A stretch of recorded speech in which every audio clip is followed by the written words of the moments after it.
Hey y'all, conservative brother here, reacting, giving a late reaction to the videos of Bill and Hillary Clinton, Epstein testimonies. This is when the House Oversight Committee made, big headlines about a month ago, where they released basically all of the House Oversight Committee interviews or depositions, if you will.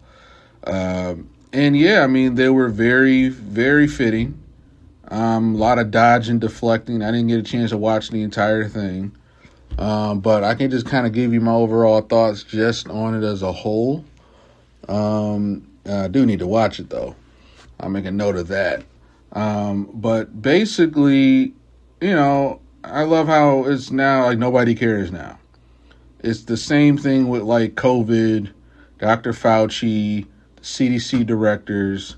Why is nobody getting accountability? Because Trump made the deal, or he's cutting them out. He's finding ways to bury this shit, bro. It's just getting very, very, very frustrating. So I would just say, once again, I like to always start out with this, because this goes back to when I did a video, October 2024, of To Be Fair, legit reasons not to vote for Trump. I did a video, hey, to be fair, I got another To Be Fair video coming up, like, to be fair, I'll argue for the whole Trump's doing 5D chess trusted plan. So, to be fair, going back to George Floyd, May 2020, Black Lives Matter blows up in a whole new way. And you remember them going around saying silence is complicit. Silence is complicit. You better post that black square on Juneteenth. You better say something about George Floyd and how it ain't right. And you need to speak up at your corporation and demand your corporation to give all these angry black folks DEI jobs. If you don't say anything, that's silence. Silence is complicit. Silence is complicit. Okay, so let's take that same logic. If you believe silence is complicit, you can't play favorites. Let's look at Bill and Hillary Clinton. Their whole silence. They came in and basically ushered Epstein. His rise, Jeffrey Epstein's rise, was through Bill Clinton's administration. Starting in the early 90s, best buddies. You then have George Bush. And you don't see a lot of them hanging out and whatnot, but I'm sure he may have been on that plane. They may have done stuff. Why didn't George Bush start an investigation? By the time George Bush came in the early 2000s, I think maybe a year or two before that, or maybe a couple years after, I think it was first during Bush's administration that the accusation started. I think by 2008, the first accusation or charge happened where they brushed it under the rug. Then going into the Obama administration, multiple accusations fire up. And I think Epstein even gets convicted under the Obama administration. And then we get into, obviously, Trump and whatnot, and Biden. So I want to say to the left, where is that same energy that George Floyd, May 2020, Black Lives Matter, silence is complicit energy? Where is that silence is complicit energy for Bill and Hillary Clinton, who ushered in the rise of Epstein, completely silent? You got the photos of him at the island wearing the weird little gold striped shirt, being on the plane, the testimonies and the victims saying, oh, he said he likes them young. So where is that energy? And I bring that back to my video about, to be fair, legit reasons not to vote for Trump. Because I bring up, without going into all that, I bring up all the different things to his first administration that are problematic, that he did, that he sold out the country for, and all this stuff. But that would make the Democrats and the left have to realize that a lot of the things Trump did were the very same things Bill and Hillary Clinton did, that Obama did, things that Biden did. And that would have to have you have the conclusion that, you know what, Trump is just as racist and just as corrupt as every other politician, Republican and Democrat. But you're only ready for that smoke. We continue to have this pass that Democrats can do no wrong. And where is the same energy of the silence is complicit when it comes to Bill Clinton's administration, his 8 years in office? And, how you can't just compare apples and oranges like that.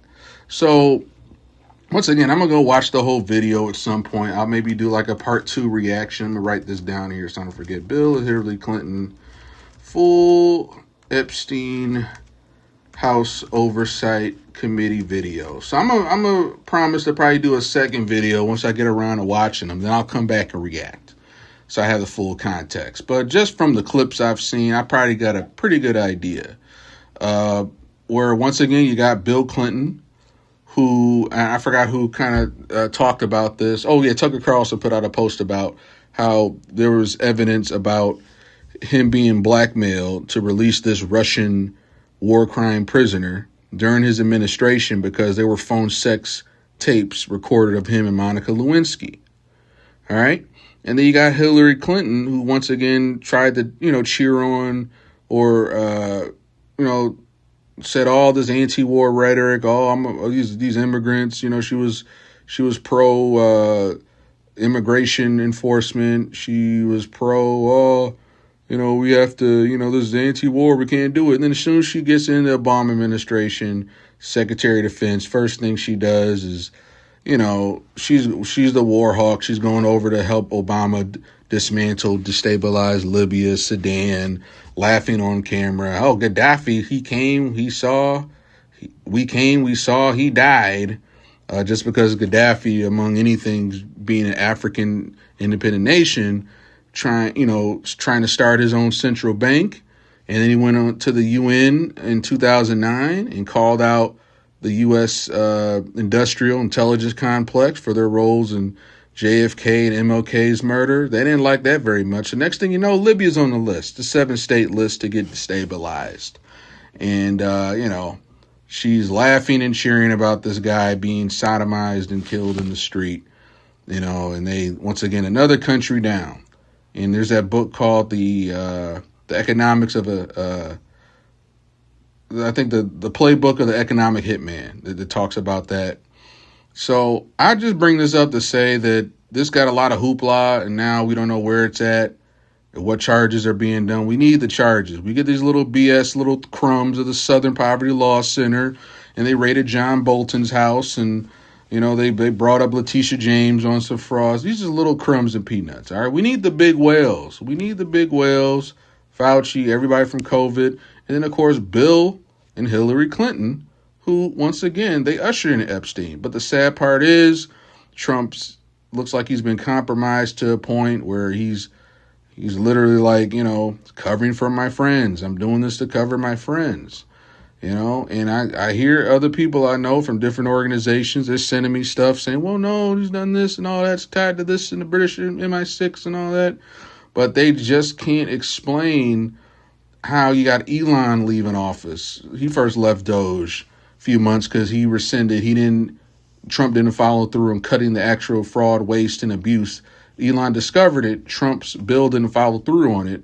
Same with a lot of the mass deportations got rolled back. They're still deporting some, but they didn't follow through on a lot of that stuff. So Vivek left within a month of Trump getting in. Elon leaves. Joe Kent,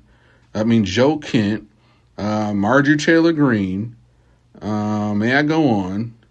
And now Tucker, Candace, and Meghan are on his list too. So it just goes to show that Trump is just in line with Bill and Hillary Clinton. Once again, my critics out there who send me stuff, once again, prove me wrong. Send me deep dives on how, he's part of the plan and working with, he's helping to take down British MI6 and the globalists. Like, they're all part of the globalists. Trump is doing a lot to try and, if he's a globalist, he's definitely doing a good job at it. So I need to see the 5D chess of Trump doing all this to get in this deep to somehow turn it around. I don't see it, and I just see him kind of joining forces and playing theater with Bill and Hillary Clinton, who are, once again, along with Obama, all the other presidents, are just as much as complicit with Epstein as somebody was complicit, or their silence is complicity because they didn't post a black square Juneteenth 2020. So I'm going to just leave it there. I'm going to revisit this topic when I watch full videos of both Epstein testimonies from Bill and Hillary or Killary, if you will. And we'll go from there. All right, catch you guys next time.